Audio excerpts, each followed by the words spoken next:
দেখেন, আমার বিশ্লেষণ ক্ষমতা খুব বেশি ভালো না, ঠিক আছে, বাট কিছু জিনিস আপনাদের সামনে আনতে চাই। যে কোনো সময় বাংলাদেশে আওয়ামী লীগ মাঠে নামবে এবং তাদেরকে মাঠে নামানো হবে। কেন জানেন? এই মুহূর্তে যে বিভাজন তৈরি হয়েছে, সেই বিভাজনে ক্ষমতায় টিকে থাকতে হলে, আগামী নির্বাচনে পাশ করতে হলে অনেক দল আছে বিএনপি ছাড়া যাদের আসলে পেশি শক্তি নাই।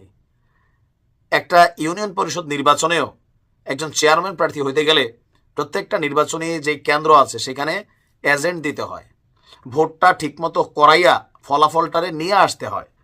এখন এরকম সক্ষমতা কয়জনের আছে? বিএনপি ছাড়া এই মুহূর্তে নাই। এখন ছাত্ররা নতুন রাজনৈতিক দল করছে। গতকালকে উপদেষ্টা আসিফ মাহমুদ এক বক্তব্য দিয়ে আজকে আবার বদলাই ফেলছে যে তারা হুরাতে দিছিলাম, পুরোটা বলি নাই। কালকে বললো যারা আওয়ামী লীগের অন্যায় করে নাই, অপরাধ করে নাই, তারা নির্বাচনে আসতে পারবে। আজকে সে বলতেছে আমি আসলে পুরোটা খুইলা বলতে পারি নাই, মেইন কথা হচ্ছে আমি আওয়ামী লীগের নির্বাচনে চাই না, আওয়ামী লীগের নামও নিশ্চিহ্ন করে দিতে হবে। আচ্ছা, যদি স্থানীয় সরকার নির্বাচনটা আগে হয় তাহলে মাঠ পর্যায়ে আওয়ামী লীগ, যুবলীগ, ছাত্রলীগ এদের কিন্তু ডাক পড়বে। লোকালি আওয়ামী লীগের সময় শুধুমাত্র নির্বাচন আসলে বিএনপি এবং জামাতের নেতাদের দাম বাড়তো, কর্মীদের দাম বাড়তো। আমি আমার লোকাল এরিয়াতে দেখছি যে আওয়ামী লীগের নেতার পাশে জামাতের নেতা বসে আছে। আওয়ামী লীগের নেতার সাথে বিএনপি নেতাকর্মীদের সখ্যতা ছিল। কেন? নির্বাচনকে কেন্দ্র করে, হোক সেটা মার্কার প্রার্থী অথবা বিদ্রোহী প্রার্থী। এখন জাতীয় নির্বাচন বলেন, স্থানীয় সরকার নির্বাচন বলেন, ছাত্ররা শতভাগ চাইছে তারা ক্ষমতায় যাবে। আসিফ যেমন এখন মন্ত্রী পর্যায়ে ঘুরতেছে, তার চিন্তা আমি আগামী তো মন্ত্রী হব। নাহিদও চিন্তা করতেছে মন্ত্রী হব। বিএনপি দেখতেছে আমরাও মন্ত্রী হব। জামাত বলতেছে এইবারই চান্স।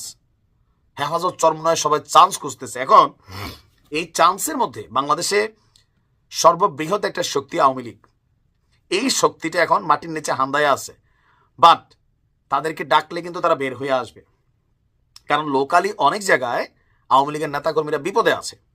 আবার বিএনপিও সবার সাথে গণহারে মিশামিশি করতেছে না। লোকালি সম্পর্ক ভালো আমাদের প্রত্যেক এলাকাতে, কিন্তু নির্বাচন ইস্যুতে এখন একদল আরেক দলে ঘায়েল করার জন্য রাজনৈতিক মাঠে, অনলাইন মাঠে, রাজপথের মাঠে আপনি দেখবেন যে দরকার পড়বে। আবার এটা বিএনপি ডাক দিক, জামাতের তারা ডাক দিক, বৈষম্য বিরোধীরা ডাক দিক, যারাই ডাক দিক, ইতিমধ্যে কি অভিযোগ আছে না যে বৈষম্য বিরোধীরা বাংলাদেশের বিভিন্ন জায়গায় যে কমিটিগুলা করছে, এখানে ছাত্রলীগের অনুপ্রবেশ ঘটছে, জামাতের মধ্যে আওয়ামী লীগের অনুপ্রবেশ ঘটছে, বিএনপির মধ্যে আওয়ামী লীগের অনুপ্রবেশ ঘটছে। বাকি আছে কোথাও? বাকি নাই। নির্বাচনের সময় দরকার কি? ক্ষমতা। কে মার্কা পাইলো কে না পাইলো জরুরি না, এলাকাবাসীরা ডাক দিয়ে একটা টিম বানাই ফেলে। আর এখন যেই যুদ্ধ একটা ভাব তৈরি হচ্ছে, বিশেষ করে সরকারি দল আমরা যাদেরকে দেখছি বৈষম্য বিরোধী বা নতুন যে দলটা আসতেছে জাতীয় নাগরিক কমিটি, এই দলটার বিপরীতে যে দলগুলো দাঁড়াচ্ছে, মাঠে কিন্তু শক্তি লাগবে। সরকারের আইন শৃঙ্খলা বাহিনী দিয়া একযোগে জাতীয় নির্বাচন করে আনবে একটা লোকাল এরিয়াতে, এই মুহূর্তে ডক্টর ইউনূস সরকার জীবনও পারবে না, সম্ভব না। আপনি এখন আওয়ামী লীগরে গণহারে জেলে পুরাচ্ছেন, মাঠে কিন্তু বিএনপি জামাত খুল্লা আছে।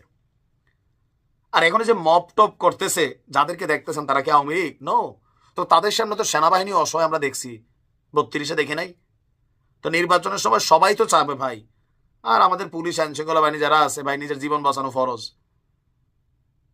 এই অস্থিতিশীল পরিবেশ আওয়ামী লীগকে মাঠে নামার জন্য চান্স দিবে, দাম বাড়বে, ডাক পড়বে। আপনি দেখেন নির্বাচনটার সময় আপনার লোকাল এরিয়াতে আসলে কি ঘটবে আমি জানি না। কারণ ক্ষমতা আবার অদ্ভুত জিনিস। শেখ হাসিনা ক্ষমতার জন্য অনেক কিছু করছেন, এখনো ক্ষমতায় যাওয়ার জন্য আমরা অনেক কিছু দেখা শুরু হয়ে গেছে। ভালো থাকুন।